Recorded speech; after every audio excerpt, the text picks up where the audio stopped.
but I think we are going to get started right now. How about that? Again, folks, we're so happy that you're here this evening, whether it's via Zoom or here at the library. So we're going to go through a few of our slides, introductory slides, things that are happening, things that have happened, and just, some exciting stuff going on. So thanks, Michelle, for taking the lead on this. And next slide, please. So that's me, Nancy Howell, board member. Next. All right, so I think I welcomed folks, and we need a number of volunteers for upcoming events, and I will be going through those. Oops, don't drop the mic, Nancy. And we have a lot of events and things of interest. Our Purple Martin Day event at Creekside Collaborative was great. More volunteer stuff. Look at how many times do I have volunteer on there? A bunch. So we need you. This is your organization. We need your assistance. Next, please. All right, here's a couple things that are going to be happening. Sustainable Berea Earth Day at Coe Lake Park. And that is on Saturday, April 25th from 10 to 1. You notice it's not a very long time to staff our table.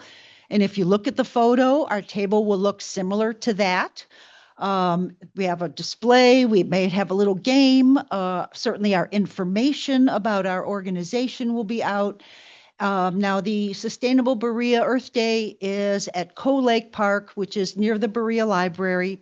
It is an outdoor event, so depending on the weather, it can be cool or it can be very warm, and it can be windy too. So we hope that we can get at least 2 people for that event, maybe 3.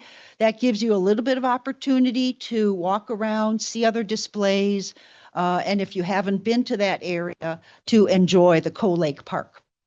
The EarthFest 2026 at West Shore Unitarian Universalist Church will be taking place on Saturday, May 9th, and that is from 10 in the morning to 3 in the afternoon. So we'll need a couple of shifts of people, 2 or 3 in the morning, 2 or 3 in the afternoon. That one is indoors, and there's a lot of people that display things. There's food. It's really a very, very wonderful event. So we hope that we can get some folks signed up for one or the other of those events for EarthFest or Earth Day. Next, please.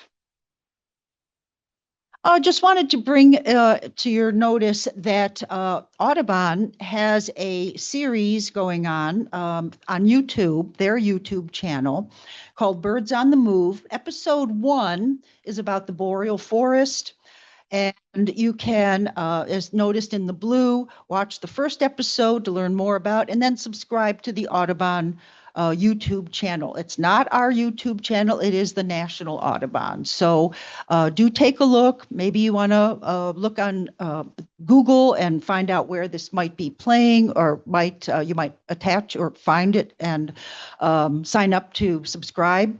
But it looked really, really interesting. I watched that for this first portion, and it sounds great. So please do take a look.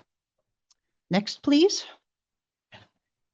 We had a lot of fun at our Purple Martin Day event at West Creek Conservancy's Creekside Collaborative, which is located in Parma. And it's just off of Ridge Road, very close to the shops or the shoppies of Parmatown. Remember Parmatown Mall? Well, it is now the shops of Parmatown. So, but you can see we had our table, and Dave Grasskemper staffed our table along with Michelle Manzo. Again, take a look at how the table's set up very, very nicely. Down in the bottom, I guess, right-hand corner, Danielle and I are chatting a little bit. She introduced me and also talked a little bit about West Creek Conservancy's land, as well as their plant sales and some of the things that they do. You can see up at the top, the gourds all laying out, because we had families and people come and clean up the gourds, add some pine needle nesting material into it, get them all prepped. We attached them to the pole, raised the pole. We even had purple martin sounds in the background. And then down on the bottom left is one of their hoop houses or greenhouses where you can see people sitting. And we had some fun crafts for kids. We did origami. We had some fun games for the kids to do as well, and adults too. Yeah, everybody had a good time. And the weather was really, really nice. So we hope that we'll get martins there because this is the first year that we've put up a house there. And that house and pole and things were donated by Michelle Manzo. So that was lovely. Next, please. All right, still working on this. I know all these Cleveland Browns fans here, right? Well, maybe not, I don't know. But as you know, in Brook Park, they are going to be building the Browns sports complex. It's more than just a stadium, but it's going to have windows and windows on it. So a couple of us there, and we have a committee of like 3. I'd like a few more so that we can get at least bird-friendly windows on it before they start building it, or talk with the architects, the builders, anybody. But yeah, we are hoping that we can get at least that done on that particular building, and then we're going to take on the rest of the world. I mean, the rest of Ohio, maybe just Cleveland, and getting buildings with bird-safe glass or reflective surfaces. So we need your help. Again, we can't do it alone. Hey, Nancy, Beth has a question. Sure. She wants to know, have martins been spotted up there? I believe she's referring to the West Creek property. So far, we have not seen martins there. But boy, somebody gave us a great suggestion about putting up a camera that I can look at my phone, or whoever has the app on their phone. And if we see a martins come in, we'll be like, woo! If we see starlings getting in, but you might have noticed those are starling resistant gourds, so that they have an entranceway that the starlings don't like. House sparrows may try to nest in them. So again, if somebody has a little bit more technology than we might be able to set up a camera and see if the martins do arrive. So I don't think too many of them have come this far north yet. So I have not seen a whole lot of information. Didn't see any along the lakefront on Sunday. So yeah, good question. Thank you. More volunteer opportunities, photographers for bird walks and events, fundraising and friend raising, writers for newsletters, and board members. Pretty much it's a couple of us on the board that are running a lot of these programs and things. So yes, we love fresh ideas. Remember, this is your organization. We want your opinion. We need your help. Please, please, please. You can either write to info@WC Audubon or Nancy Howell at WC Audubon. I wear many hats. Next.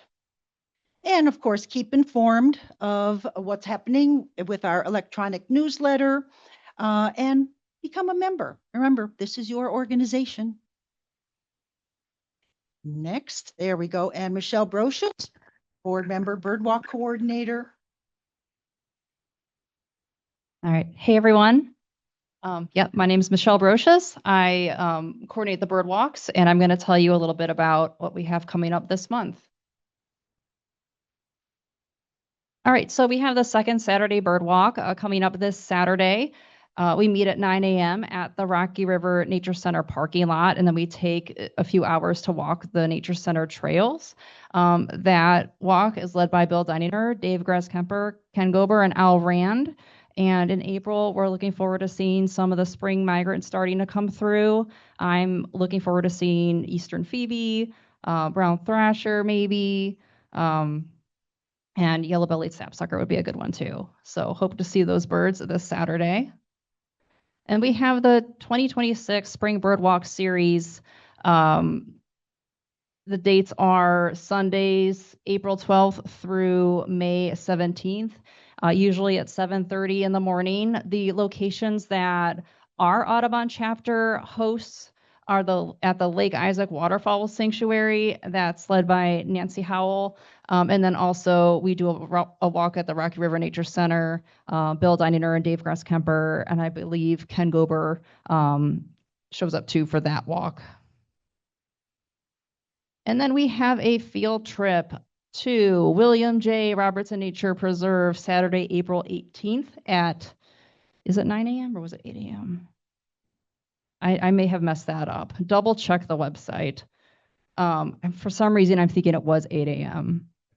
And I'm seeing now I have a typo. But anyways, the location is right there. Al Rand is leading that walk, and it is 8. I messed up. Scratch that. 8 a.m. Please don't arrive an hour late. Sorry about that. All right. And then we have an urban bird walk coming up for spring migrants, Saturday, April 25th, and that is at 9 a.m. At Wendy Park. So Nancy Howell and Al Rand are leading that walk for us, and it should be a really fun time at Wendy Park. That's a great location for late April. And then please follow us on social media. We're on Facebook, Blue Sky, Instagram, and then we have a YouTube channel. I put all of our recordings on the YouTube channel, so if you subscribe, you won't miss anything. All right, that's it for me. Thank you. Thanks so much, Michelle. I am so glad to see the spring bird walks reinvented. I had to move away from that, but Joe Warjanowski took that on, and they are going on at just about every single place where they have been in the past. Maybe there's a couple places that are not participating this year, but I think it's the 94th year of those spring. 93rd. Okay. Getting too old. Alrighty. Drina Nemes is our book discussion coordinator. Drina. Hi, everybody. Well, we're coming up on our 3rd book for our 6th season, coming up April 21st, Return to Wild America, a year-long search for the continent's natural soul. Next slide, please. And it is available at the Cleveland Public Library. There are electronic versions as well as hard copy. And of course, you can get it online. Next slide, please. Well, Scott Weidensaul has been doing a lot over many years, and he started doing owl research a long time ago, and he is an expert on saw-whets and also snowy owls, and he has big projects going on. Next slide, please. And Return to Wild America is his journey, retracing what Roger Torrey Peterson and James Fisher did in 1953. He did it 50 years later. And this is an outline of his stops, and it closely resembles, not exactly, but closely resembles what Roger Torrey Peterson and James Fisher did 50 years before him. Next slide, please. Well, just this past February, the Roger Torrey Peterson Institute released a digitized film of Roger Torrey Peterson's videos from 1953. And it's really a remarkable video. It's about 55 minutes long, and we are very sophisticated here in 2026 in terms of quality of video. So the quality of the video is 1953, but it is really excellent content, and a lot of good things happen in this video, and you can tell how much it means to them to have done this trip. They spent a fair amount of time on Alaska and get to see some very good things in Alaska, including a close-up of a seal that was about to go after James Fisher. It's very exciting. I've included on here also the website for the Roger Torrey Peterson Institute. It's a beautiful place in Jamestown, New York. Next slide, please. Well, if anybody's going to the biggest week and you're there on May 11th, Scott is going to be there. And he's going to be talking about his newest book, which is supposed to be released, I think, April 26th. The Return of the Oyster Catcher, Saving Birds to Save the Planet. And I read a little bit of a review, and it sounds like it's a very hopeful book. Like with all that he has seen over his many years of researching all over the world, especially migration, there's a lot of good things going on. So if you happen to be there and you want to check it out, what an opportunity. All righty. Thank you so much, Drina. Always such good books. Drina right now is working on the next set of books, and the next dates will be what, October, January, and April of 26, 27. Gosh, I can't believe I'm saying 27. But yeah, and so it'll be a surprise once we start getting the books scheduled in and go into the next year of our book discussions. Thank you again, Drina. Amanda, our coffee coordinator, is unable to be here this evening. She's busy with a lot of political stuff happening, so which is good. We always need people doing other things as well. But the Birds and Beans coffee that we do promote on our website, of course, you probably know that it's allows the tropical rainforest to stay intact. At least the overstory trees underneath is where the coffee is grown. So the migratory birds that head down to coffee country have places where they can feed and shelter among those canopy trees. Please notice that you have to have your orders in by midnight of April 9th, only a couple days from now, because the order is going to go into Birds and Beans early on April 10th. We have a wide variety of roasts and grinds that are on the website. So please check that out if you're interested in the bird-friendly coffee. And here's an important thing too. Once the coffee comes in, which takes about a week, comes into Amanda, she delivers it to your home or to a place where you have already organized to meet. So that is a real perk. But hopefully you'll enjoy the coffee. Next, please. And Marianne Ramito, I don't have any slides for her other than this. Did she put in any other slides than this? Nope, I didn't think so. All right, so I'm not going to cover it. All righty. For our May program, we do have the folks from West Creek Conservancy, Brett Rodstrom, who's the Director of Conservation, and Daniela Dejak, who is the Stewardship and Outreach Coordinator. That's whom I worked with for the Purple Martin Day. Originally, we were going to be having that program, and again, it's the first Tuesday of May. We were going to be having that program in person and live, but guess what? All the libraries are closed because of voting. Every single library, well, at least in the Cuyahoga County Public Library System. So it's going to be a Zoom only. All right, it's going to be, and that's May 5th. May 5th is that day. So we'll be again sending more information out, but so we'll be zooming out because I'll tell you, finding places to meet for free is not very easy. We need volunteers with that too. I'm looking around. Zoomers. Okay. All righty. Next, please. But this evening, I'm pleased to have John Cefus here, the Secretary of the Ohio Bird Records Committee. He's brought a number of these annotated checklists, and I will have these out at the back table. We have a lot of literature out at our back table. But yeah, so what happens if somebody sees and finds a species that's not normally in Ohio, like a sage thrasher, like flamingos, like roseate spoonbills, wood storks, all that kind of stuff? How do we get it onto our list? What do you have to do? Well, that's what hopefully John will be sharing with us today, and how to go about this, how to send that information in. So next, please. All right, so John is the current secretary of the Ohio Birds Records Committee and also the county reviewer for, get this, eBird in Belmont, Carroll, Columbiana, and Jefferson counties. That's a lot. John began birding in February of 2013 after snapping a photo of a woodpecker, misidentifying it as a red-headed woodpecker, and learned that it was a red-bellied woodpecker. Easy to do.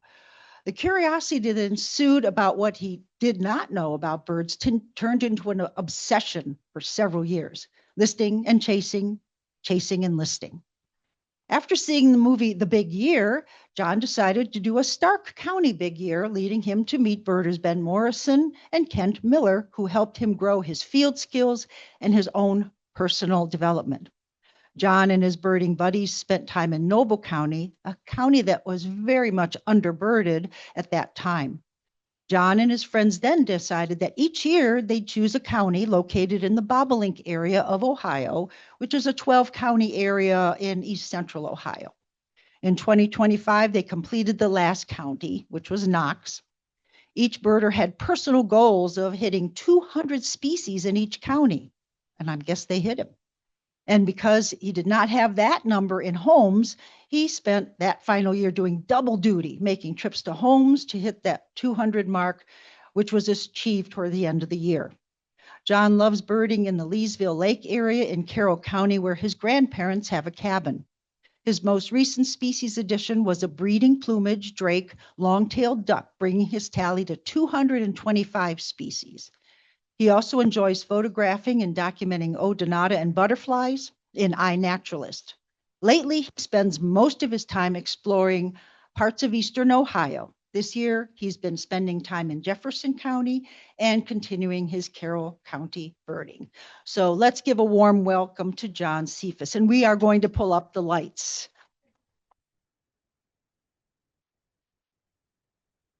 Let me get the lights. Thank you, Nancy.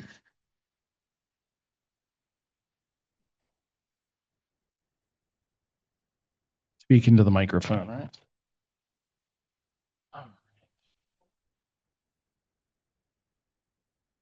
Hello, how's everybody doing? Yeah, so I want to thank Nancy for reaching out and asking me to do this and to talk a little bit about the Ohio Bird Records Committee.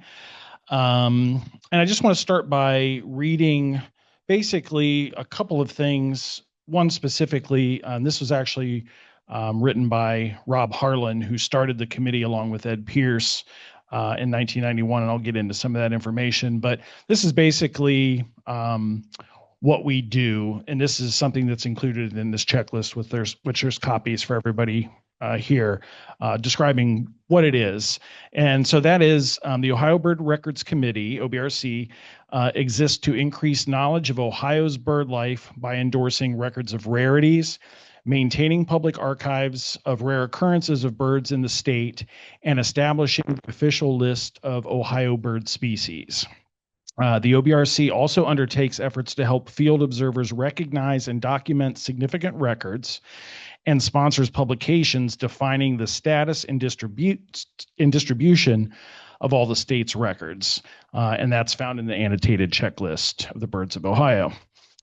Significant records include not only those species considered rare in the state, but also nesting records of species usually regarded only as migrants or visitors, and occurrences noted significantly out of season. And I didn't have this written down, but I think if I'm correct, the first state record of nesting white-winged dove attempt was right here in Cuyahoga County, right? Little neighborhood a couple of years ago. So some quick facts about the committee. It's formed in 1991, as I said, by Rob Harlan and Ed Pierce. Never met Ed. Apparently, a lot of people in this area knew Ed, birded with Ed back in the day. But I have gotten to know Rob and Sandy Harlan pretty well over the years. And Rob is extraordinary birder and an absolute encyclopedia of Ohio birding knowledge. It is insane what he knows. The committee is made up of 9 members. There's myself, secretary.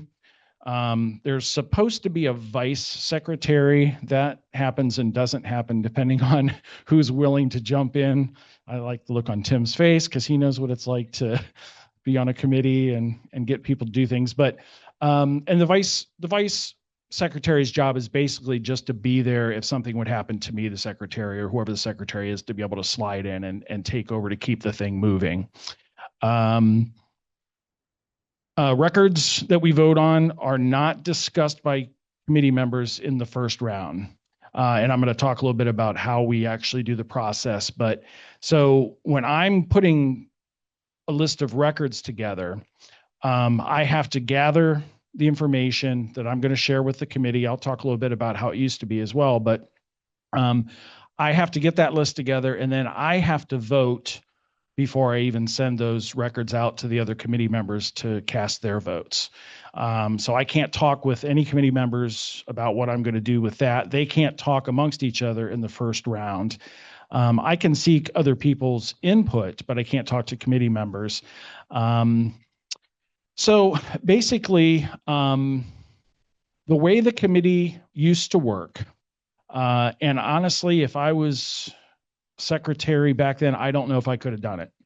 The secretary would have to, basically people would write up reports of rare birds in Ohio and mail those to the secretary. The secretary would have to take that information. It might be just written up. There might be some photographs. I mean, we're not talking about digital photography era back then. In fact, some of our records that are currently located at Time and Optics in Mount Hope are on slides, 35 millimeter slides, including, I think we looked at the slides of the red cockaded woodpecker when we had our meeting last year. So the way the process works is we have moved forward in terms of technology. The process of having to gather all that stuff, put it all together, make photocopies for 9 different committee members, mail all of that out to committee members so that they can look at the records, vote on those records, gather all their votes and information up, mail that back to the secretary, have that person gather up those records, and then start the whole voting process, or start that whole process would have been a lot. I mean, it really gives me a lot of respect for those old committee secretaries and members that would participate in that. Just very, very labor intensive. And this is an organization that operates with no budget. John, Yes. are you taking questions throughout? Sure, why not? All right. Kathleen asks, could you ask him to tell us what the list is? Heard of it, but am not a lister, so not sure. Oh, well, effectively, the list that is contained in this annotated checklist, this book version, is all of the records of species either observed in Ohio or perhaps fossil records when it comes to species of birds, passenger pigeon or ivory-billed woodpecker, things like that, where no observer saw them. And so that list is something that the committee votes on whether or not the observation was valid. I'll talk a little bit about the process again in a couple of minutes. So that list ends up becoming what goes into Ohio's OBRC data, saying this is the official number that we're keeping as far as the number of species seen in Ohio. So when this was published, I can't remember what the total was on this one. I think we're at 434 right now. I think that's with the latest. I just did a batch and I haven't incorporated any of that information in here yet. I'm sorry. So that's basically what that list is. It's the list that Ohio is having represented through the OBRC. Who looks at that and and who checks on that is in this era is kind of debatable. People lean heavily on eBird for what they think the list is. But it's our effort to try to have a list that has been vetted by a committee through a voting process to call it the Ohio official list. So basically the way the review process works is I need to gather up records to give to the other committee members. Before I became secretary, there had been a period of time where OBRC was just not doing anything. There was a combination of factors that created that problem, but it was almost 10 years or so where nothing got voted on. And so I talked about this a lot with my friend Kent when we were out birding, like what would it take to get this fixed? And he and I and some other people that he talked with kind of thought that the best way to try to get data would be to use eBird, to mine data out of eBird. Everybody was moving in that direction. Everybody was using eBird. So, but there was kind of a bias against eBird. Some people that were sort of, long-term in the state and very good birders felt like eBird was just not valid enough for something like this. They felt that anybody could just put anything they wanted into eBird, and who was to say whether or not that sighting was valid. I don't have time, excuse me, to get into the way eBird is able to sort of sort that stuff out through their processes, but it seemed to me like a simple solution would be to make it easier on yourselves as a committee and try to gather up the best information you could get from eBird. Most of the time on a rare bird, there are photographs of it in those eBird reports. There are audio recordings of it. So it's really not that difficult of a process. You're not trying to look through a write-up and decide, did this person do a very good job of documenting what they saw? Because we're not judging whether or not you saw the bird or not. It's not about the observer. It's about how well it was documented to convince us that that's actually what they saw. How do we know whether or not you saw a cave swallow or a cliff swallow on Lake Erie at 3/4 of a mile in 40-mile-an-hour winds? Right? So we know if Jen said she saw it, there's a good chance Jen saw it.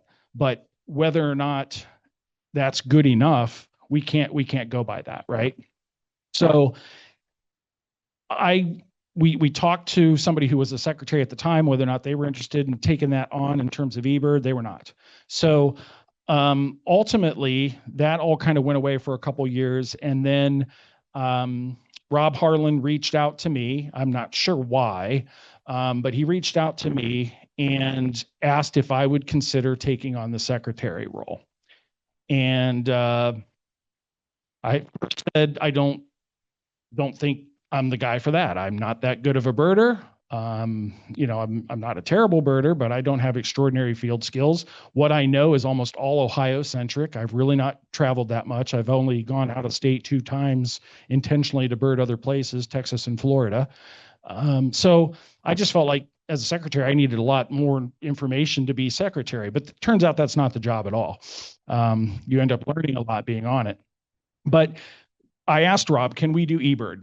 Can we make eBird part of this process? And he was open to it. Once we showed him a little bit of the deeper data that's available, most people don't ever look at the science tab in eBird. If you haven't ever looked at that, look at the science tab in eBird. It's amazing. And once he was able to see how that works, how the bell curve works in science and sort of pushing out the not so great reports, he was willing to do that. So once that was agreed to, I said, yes, I'll give it a try. So the process, the way that works then is I gather up records. Most of them come from eBird. Some of them get directly submitted to us through a link in the Ohio Ornithological Society's webpage. They've got a page specifically dedicated to the rare birds and OBRC process. And then I also still get some handwritten and mailed to me, mostly from the Amish community. But even they are using eBird like crazy now. So I don't think I've had a handwritten report now in about a year. I take those reports, I try to find the best that I can find of each species that I'm trying to put into a list of records for the committee to review, and I put them into a Word document with links to the eBird reports so that when the committee members get that batch, it's got the list of birds that they're trying to vote on. It's got an electronic link that they can click on to go right to the eBird report, and they can decide whether or not it's good enough to accept that record, reject the record, or if it is something that is not clear, it's a little bit more controversial or unsure, they can ask for a recirculation.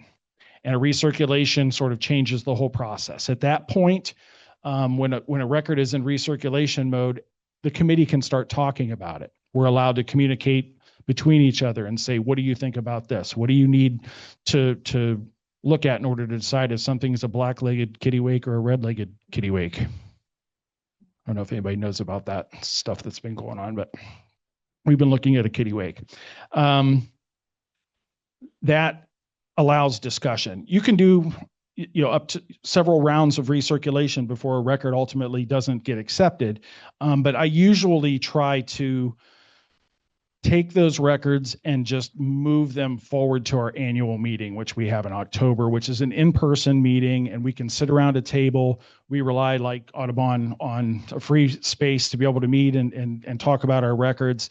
And that gives us a chance to just talk it out, to really get a sense of how strongly people feel about a record, but also there's varying degrees of ability on the committee when it comes to different species. And that gives us a chance to really lean on the information of somebody who knows more about a particular bird species as opposed to the rest of us.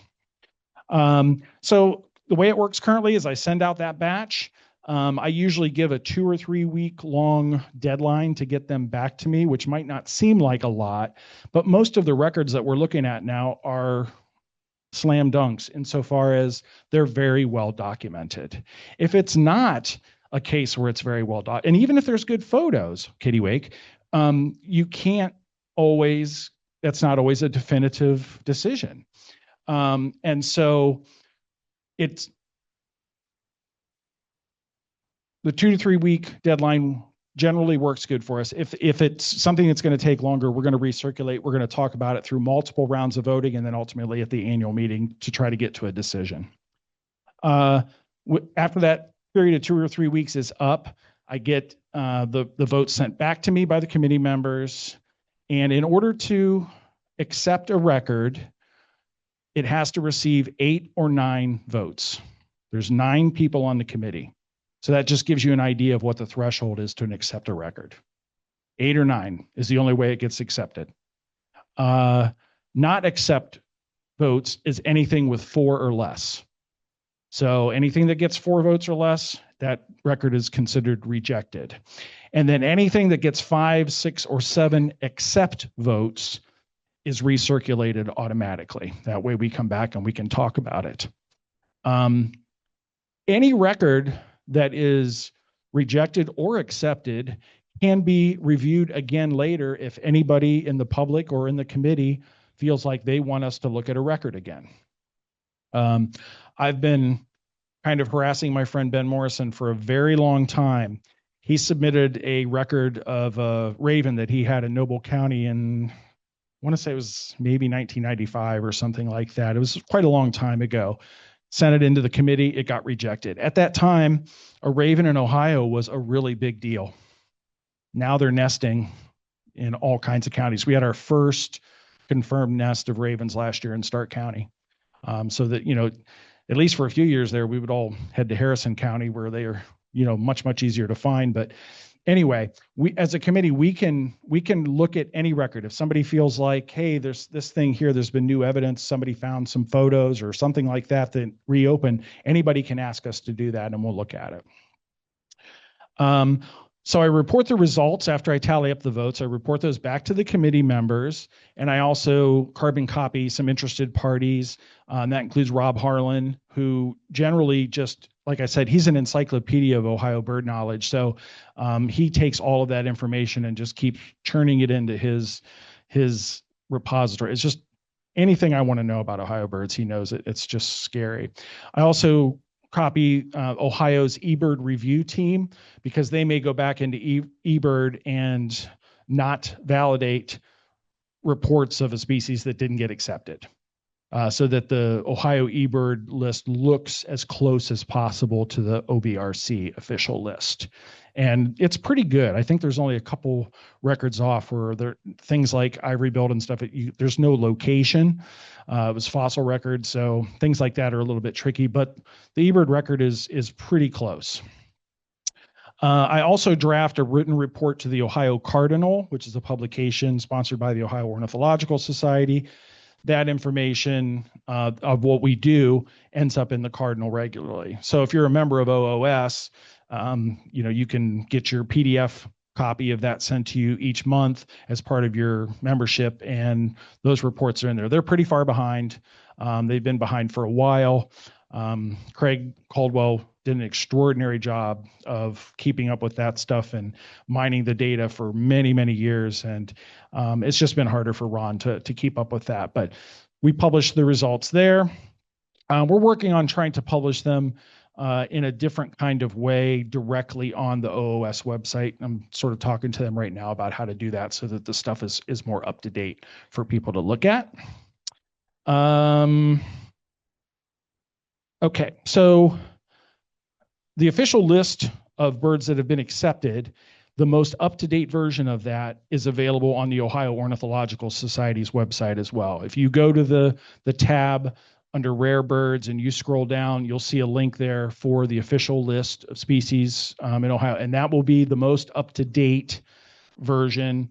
If Lee has gotten to publish the stuff, which she's good at keeping up with that. I send her a lot of stuff asking her to publish, and she does that. So that's where you will see the most recent update of what that list is. You will also see a link to the review species in Ohio, and that's the list of birds that we will look at as a record. So any species that has never been seen in Ohio is automatically a review species.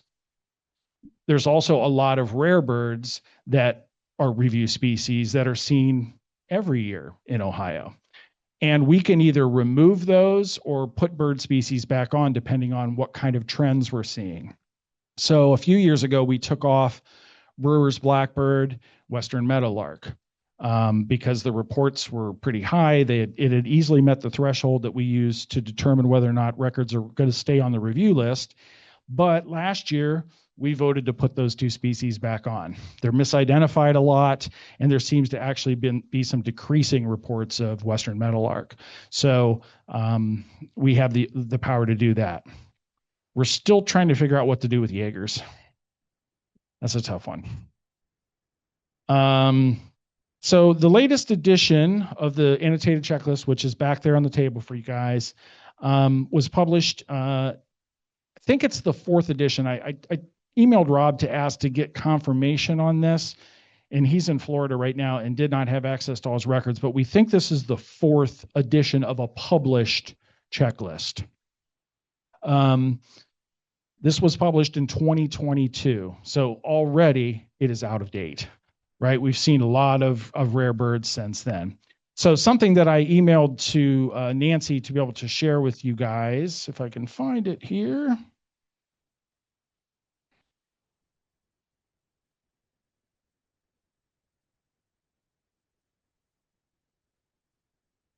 Rob types up this addendum to the annotated checklist every quarter or so. So any birds that get added to either the review species list or removed from the review species list or gets added as a new species in Ohio gets published on this. And then we just share it via email. We've got to find a better way of doing that so that more people can get access to that. We're going to try to get these published on the OOS website so that people can look and see how it's changed. That way, if you really want to keep lists in your checklist, you can slide this in to at least know that these are the things that have been seen since the last publication. I had the 2008 edition. I think a lot of people had a copy of the 2008 checklist that has the Merlin on the cover. At that time, a merlin was a pretty great bird in Ohio, right? They just weren't as common. And so that's the only version I've ever had. I think there was also a very similar looking one in 2004 that was published, maybe more of a square.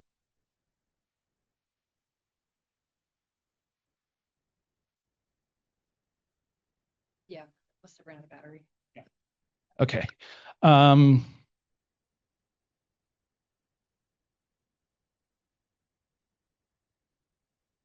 yeah, 2008 edition. So I asked Rob for a little bit of some of his thoughts about OBRC. Again, him with Ed Pierce being the founder. He just has perspective I just don't have. I have not been birding that long. I didn't even know what OBRC was for several years I was birding.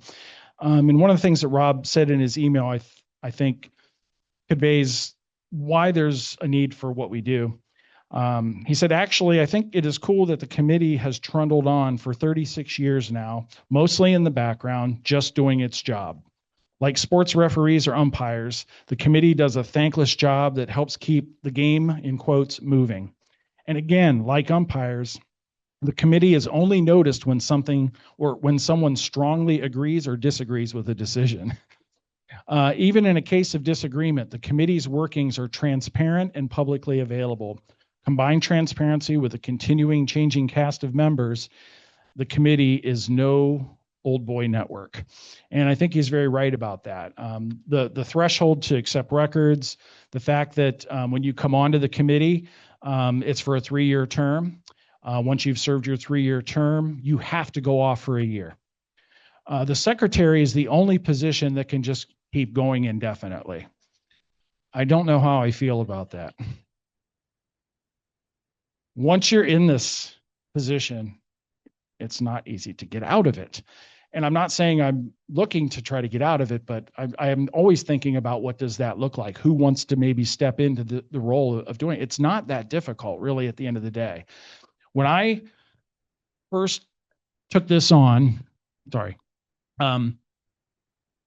we had such a big backlog of records that needed to be reviewed that I did 5. I've been the secretary since 2021, so I'm doing my 5th year now. Our batches were usually 25 to 30 records, and I sent 5 out that year. So that was a lot of records that we were looking at, and that was just the first year. The second year was similar, 4 batches of similar numbers. But by the end of that second year, we were mostly caught up with all of the old stuff that had not been addressed yet. So the committee worked really, really hard to get through all of that stuff. In the third year, pretty much cleaned up the rest of it. At this point now, the first batch that I sent out in 2026, a month ago, only had 9 records. So that's more appropriate to what's actually being seen in terms of review species or new species in Ohio. And it's way easier as a committee member. It's way easier as a secretary. Just the process, once it's caught up and you stay up with it and you don't let it get behind, it's really not a big burden. And that is largely due to Rob keeping track of what was not dealt with for all those years. And being able to give me that information so that I could get it together, get it out to the committee, and get them to vote on it. I've said all along, I'm not a great birder. I'm not a great public speaker, but I am a good whip. I know how to get the records back. I'm pretty adamant about deadlines. It's just basically asking people for communication if there's some kind of reason why they can't do what they got to do. And there's always reasons why. These people are volunteering their time. So, I don't want to use too hard of a whip, but it really is just a matter of organization and staying with it that gets that done. One of the things that we try to do is we try to have representation of committee members from around the state. That's kind of difficult to do. There are some parts of the state where it's just harder to find people. Southeast is a good example. It's always, I mean, there's birders I know that are down there all the time, but being on the committee is not the same thing as going birding to a particular region.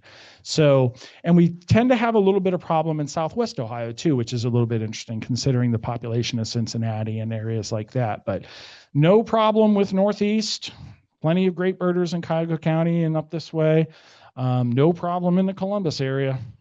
Goodness gracious, just astounding number of birders in that area. Northwest, kind of hit and miss. But we do try to have that represented. So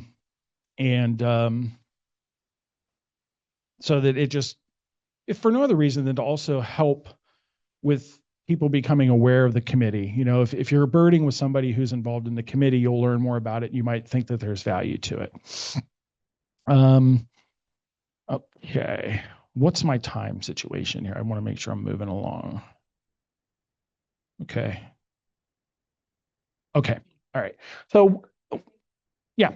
Okay. So, I want to just read this other thing that Rob had written about what we do. And I sort of summarized it, but I think this is important, and I alluded to it earlier.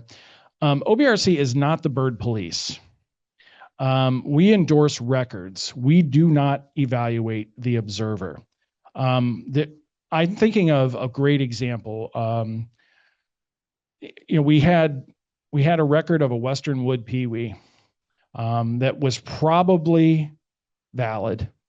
Bernie Master, Columbus birder, a guy who's seen, I don't know, north of 9,000 species globally, something like that, had it in his yard. And got photos, but no audio. And so as a committee, we just could not accept that record. We know he's a good birder. The photos, it was definitely a pewee. You can't go by that alone, but, he was sick about it, but, we couldn't accept the record. The threshold for a new state species at this point, because of technology, is just getting higher. It's not getting lower. So a very well-written report by a very respected bird watcher still might not be enough for the committee to say yes to that. And part of that is a function of birding getting younger in age and the technology being a huge part of that. I think maybe if that record would have been submitted 30 years ago, it probably would have been accepted, potentially, but I don't know. So we do not tell someone with our decision that they were right or wrong. We review the record. The quality of the documentation is what is evaluated, but sometimes the threshold is pretty high, like that first state record of western wood pewee, and the committee just does not get on board. And again, that threshold is 8 or 9 accept votes out of 9 people. So it is a very, very high mark. I wanted to share just some interesting nesting records in Ohio too, beyond just what's on the lists. So 1962 and 2010, purple gallinule nested in Ohio. How did these birds find each other? Right? Yellow rail, 1907, but probably more numerous than that given amount because of lost habitat and just difficulty finding them. If you hear a few clicks up in a marsh, it's very different than finding a nest and confirming that they're nesting there. Black rail, several nesting records, even with crashing populations. Olive-sided flycatcher, 1932 in Ashtabula County, and in a bog. Not too many bogs left in Ohio, but that's a pretty extraordinary record. Red crossbill, maybe not that surprising to folks that have been birding for a while now. 1973, and then 2018 most recently confirmed, but probably a lot more. Most people are just not birding super hard in June and July. The leaves are up, our necks are sore. And it's just very unpredictable where they're going to nest. We had good candidates at Mohican 2 years ago in July. There's some species on the Ohio species list that are unlikely to be observed again due to extinction or extirpation. And this is stuff Rob helped me get together, sent me. Greater prairie chicken. Probably not necessarily going to see another one of those. They were gone by the 1900s, but they were locally common in Western Ohio at one point in time. Passenger pigeon. Most people here would know about Martha and the fact that the skies would darken with them. Last Ohio record, 1900, formerly a common species. Eskimo curlew, one known Ohio specimen from the 1800s. So again, that's probably one of those records that's very, very hard to figure out for eBird purposes. Where do you put that? Ivory-billed woodpecker, archaeological records of that. Carolina parakeet, the last Ohio record was 1862, formerly expected in southern Ohio. Buick's wren, which one of those shows up on our eBird needs list every one showed up today, didn't it? Can't rule this one out, but it's increasingly unlikely with the crash of their eastern subspecies. Bachman sparrow, gone since the 1970s, and another record is probably pretty remote at this point. And then some unusual vagrants that have come through that have made our lists.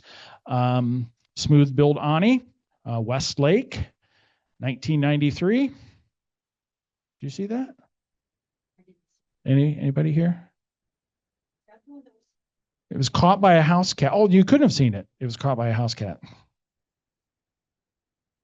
Yeah. Northern lapwing, Adams County, 1994. Shorebirds wander, so it could happen again. But the Ohio record is the furthest interior U.S. record, so maybe not.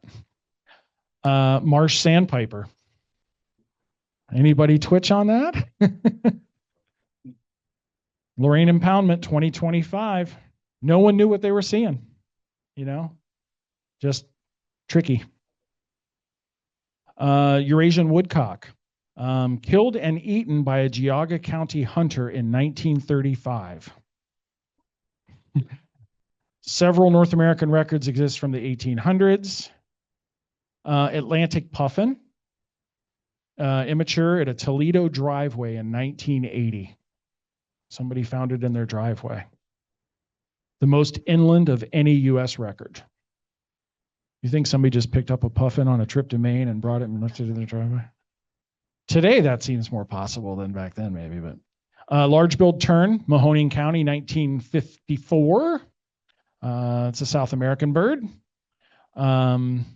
Leach's storm petrel from Dayton in 1929, not associated with a hurricane. Pretty amazing. Red-naped sapsucker from Holmes County, 2005. Much farther east than any other record. Very divisive record. Don't even have time to go into that one. Almost ruined all the committees in Ohio. Baird sparrow from South Bass Island in 1951. Probably unlikely just because of declining populations. Painted redstart, Lake Isaac. This neck of the woods, Middleburg Heights, 1970, at a feeder. And then lastly, some here might have gone to see it, American flamingos, 2023, Warren County. Amazing. That was amazing. Looking at the wind charts from that hurricane, the leftovers, there was one little curly-coo that right down by Cincinnati, and that's probably what brought those birds there. So that's basically it. Any questions? Sure.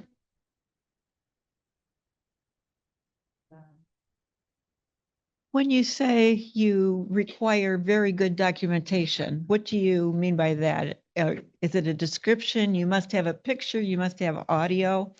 Well, I think, like I was saying before, I think that the bar has gotten pretty high in recent years for technology. So the expectation seems to be more about having photos or audio.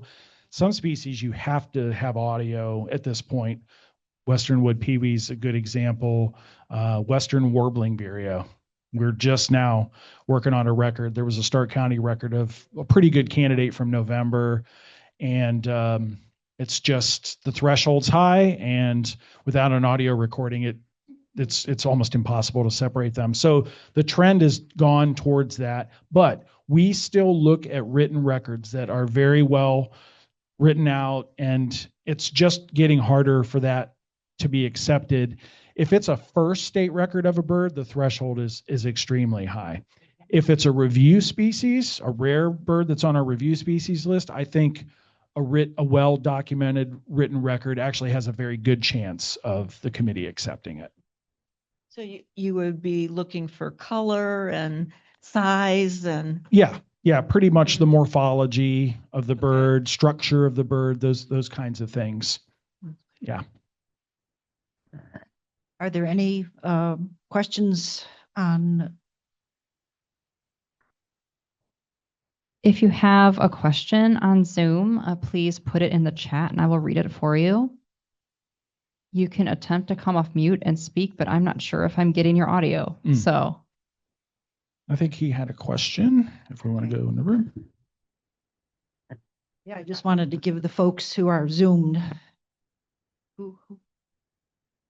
So how often are historical records brought up? Because, there's a lot of boxes in people's basement, and this was my great-great-grandmother's stuff, and I didn't care about it. And then somebody who does care about it goes through it.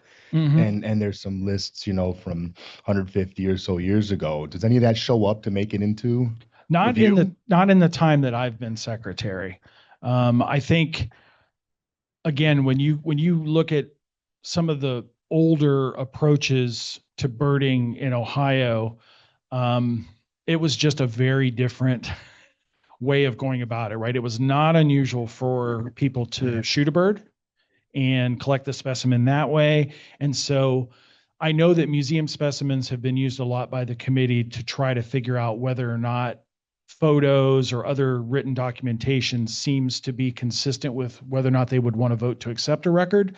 I think the committee went to Columbus to look at specimens of red-naped sapsucker to help them come to a decision as to whether or not accept the record in Ohio, because it was so far east. There was no records this far east, and it was a big deal. So they use specimens a lot in those kinds of situations. But again, now we don't have to go to the museums because most of them have online photos, and so we don't have to necessarily leave the house. The information is just so much more available online. So, but in my time, the only thing I've been handed was a box full of records from a birder in Stark County that Canton Audubon was given, and it was just this person's list of records between 1966 and 1984. And I was able to go and put all that stuff into eBird under the historical thing in the way that they used to bird, which was only documenting the first time they saw each species. First Canada goose, that kind of thing. By the way, he had to go to Maumee to see a Canada goose in 1966. That's a big change. I have a question. Does any other state have as extensive a committee as Ohio does? Yeah. They do. Yeah, I'm not that intimately familiar with how other states work, but yes, most states have a bird records committee, and a lot of it hinges on how popular birding is in that state. Or Texas, Florida. Florida's got kind of a controversial history with the escapee populations getting naturalized and things like that. So yeah, Massachusetts. Some of our committee members passed. Terry Bronson was secretary for New Hampshire. And also I think he was secretary for a minute for West Virginia. So yeah, most states have one. All right, we have a question on Zoom. Any listing of a crested caracara? We had one here in Michigan 2 months ago. Yeah. When was our caracara? One was on the island in my time, one of the islands. Oh, Craig followed up with on Kelly a few years ago, a Yes. one and done. Thank Yep. you, Craig. Yeah. So what the checklist does is it every species that's been seen, there's a written account of its frequency. There's a bar chart that shows you when to expect them, that kind of information. It's a very helpful tool when it comes to figuring out when to look for birds. But One record, 21 May 2014, Erie County, a well-photographed bird near the Kelly's Island glacial grooves. That's the single Ohio record so far. A lot of people were twitching trying to figure out how to get to Kelly's Island in a hurry. All right, real quick, again, with the thrasher, the sage thrasher, to walk us through how that might go in. I mean, it was well documented. It is well documented. Yes.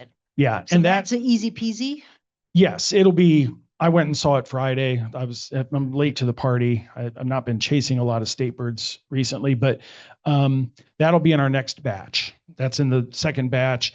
And this time of year, obviously birding ramps up in a big way. And so a few more rarities get found. So we'll probably have another batch sometime in June or something if we get enough records to look at it. But a record like that, it's so well documented. Now I just pick the best list I can find with really good photos or really well written up account to go with a list with photos. And yeah, that one's sort of the proverbial slam dunk. It's a testament to how the technology's improved our job. Now, how about a species that is like, nah, I don't know about this with your committee, you know, one that might have the only 2 or 3 votes and has to come back, and it's. I would say the most common, I can give an example of the most common bird that seems to happen with, and that would be American goshawk. Multiple people report them during migration periods. And I think in the time I've been secretary, we've only accepted one. Nobody has ever submitted a list with a photo. And most folks don't, you were asking about how to document. Well, most folks don't actually do a very good job of separating Cooper's hawk from the goshawk. So that leaves us with almost no choice but to not accept that record. Some committee members are a little bit more permissive or more prone to give people the benefit of the doubt and maybe vote yes for it. But like I said, I think maybe we've accepted one and maybe not even one since I've been secretary. So that's kind of a good example of that. Go for those goshawks. Yeah. Have your camera ready. Yeah, I've never seen one anywhere, anytime. So I'm not even looking for them. That's my problem. I should be looking. Well, that's part of the problem too, is they're there and then you're like, what was that? Mm-hmm. I think I've seen one, but I was driving and I backed up and I'm like, I was sitting there and it was but I did no documentation. I'm like, forget it. Nobody will believe me. All righty. I think, thank you so very, very much. I'm sorry that our studio audience is not larger, but we've got a nice crowd on Zoom. Yeah, that's nice. That's fabulous. Thank you. Yeah, and we really appreciate the hard work. We know how it is where it's volunteers coming together and looking through data, and I bet you guys have a good time though talking when you. Yeah, the meetings are really enjoyable. That's good. Sounds like it's enjoyable to spend time with people that you hardly ever get to see. Yeah. From various parts of the state. Yeah, sounds like a lot of fun. Well, because I'll be on a committee to get folks doing the Ohio Bird Atlas 3. We're just started meeting, and we're going to have to sort out some sightings, I think, because they want to involve families and kids, and it's like, okay, we'll see what that's all about. Like Christmas bird count, it's more meant to be more inclusive for a lot of different people, but if you're going to Atlas. Yeah, exactly. Yeah, exactly. Yeah. All right. Thank you again. Thank you, everyone. Thank you.